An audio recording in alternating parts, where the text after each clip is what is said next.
নারায়ণগঞ্জের রূপগঞ্জের হাইওয়েতে চাঁদাবাজি ও প্রবাসীদের মারধরের অভিযোগে 12 হিজড়াকে গ্রেফতার করেছে রূপগঞ্জ থানা পুলিশ। বুধবার দুপুরে উপজেলার কাঞ্চন পৌরসভার হাবিবনগর এলাকা ও রূপগঞ্জ ইউনিয়নের ফজুরবাড়ির মোড় এলাকা থেকে তাদের গ্রেফতার করা হয়। পরে বিকালে রূপগঞ্জ থানার ওসি তরিকুল ইসলাম সংবাদ সম্মেলনে এ তথ্য নিশ্চিত করেছেন।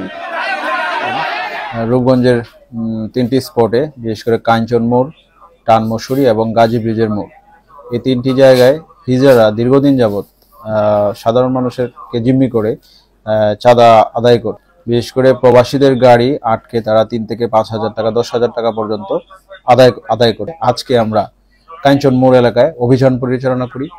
হিজড়া সম্প্রদায়ের আমরা সর্বমোট 12 জনকে গ্রেপ্তার করি। তারা চাঁদা আদায় করছিল, এই বিষয়গুলোর ভিডিও আমাদের কাছে আছে, এবং চাঁদা দাবি করছিল এবং চাঁদা আদায় করছিল।